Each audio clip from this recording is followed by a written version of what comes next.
Hello, good morning. Welcome back to my channel. Thank you so much for being here today. So today I want to discuss what it really means to be on this planet right now.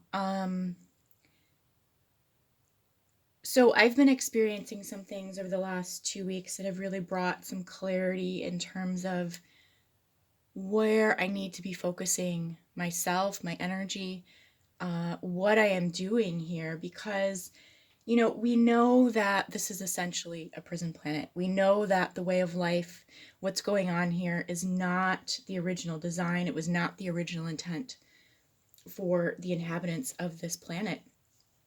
And yet, it's like, well, do we just sit here and read about conspiracy theories and read about all the negativity that's going on and all the programming? And yes, we're aware of the programming, and yes, we're trying to work through that and see that within ourselves. But what is this greater scope of understanding that we can start to observe not only ourselves, but our relationships, our interactions, and really the whole of our lives through, so that we can start to make better decisions about what we're doing and where we're going, in a really kind of physical 3D way. So we know, and I've talked about this in the past, and excuse my finger, please. I had a bit of an accident, which actually kind of led to some of this crazy shifting in my energy. But at any rate, I have talked about in the past this kind of triangulation, this male or the female and male energies in lower areas of the bodies, which are really being controlled and manipulated. The foundational tones are not the original tones that were meant to be here. And yet that's what exists within our form, within our body, and what we are needing to clear through. And this triangulation is important. It's come up so much over the last several years for me, and I've never fully kind of understood what does that mean. But really it is also, it represents a system of control, in the sense that it's a closed loop system.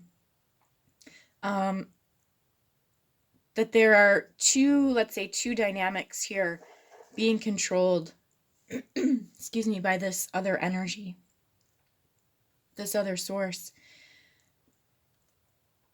And what I've also come to see now is the system itself, the matrix system itself, has this kind of similar tone to it. So when we start to look at how is it that we are controlled on a daily basis, now again, this is going to cross a lot of different kind of areas, levels, boundaries, dimensional frequencies. But if we start to even look at this from our own perspective as an empath, as a sensitive being, we talk about the distortion of that being the codependent.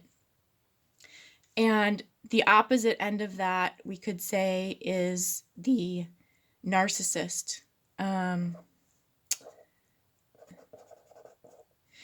this really represents the dynamic that goes on within the form, within the human, but it is also representative of what is happening here within the matrix. It's like light versus dark, the control versus freedom. And what does that really mean? That means that as a light being, what we are taught, right, the goal is to be self-sourcing, in the sense that we are not looking outside of ourselves for our light. We know that we hold it internal within the self, that it's here. We are connected to source. We are connected to the earth. We're connected to the organic earth, not the distorted version.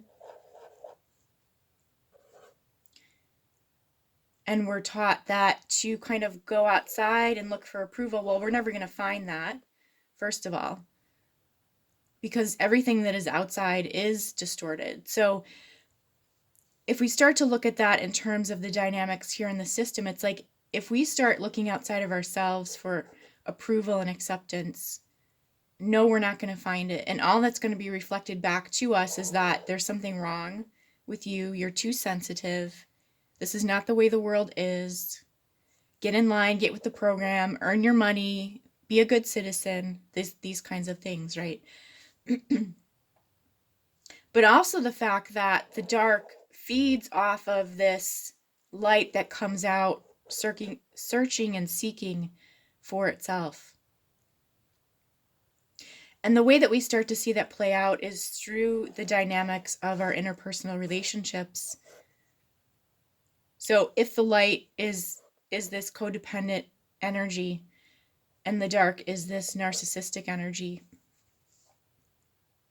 and particularly in regards to what we would even call kind of the twin flame, or these the push-pull dynamics between relationship start to become very clear when we look at it in terms of this greater matrix system.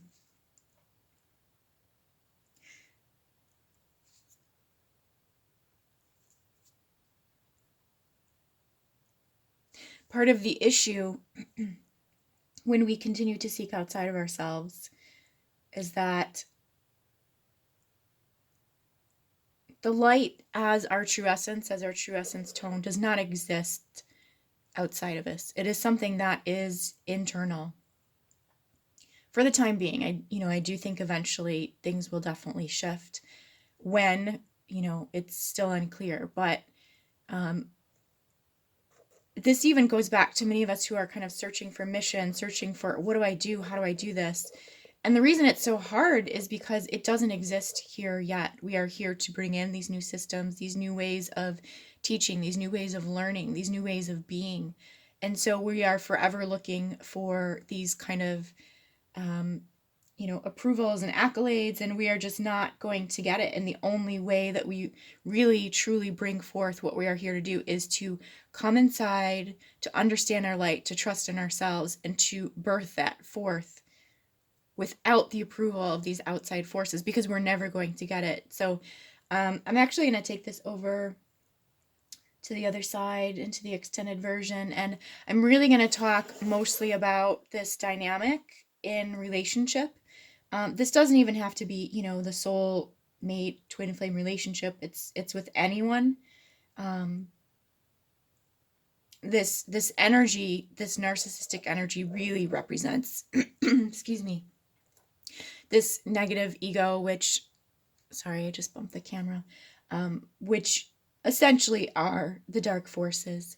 So I'm going to talk about that a little bit more in depth about how that works out. So if this is where we part ways, thank you so much for being here. I always appreciate your presence. I hope you have a wonderful rest of your day. Take good care. We'll talk soon.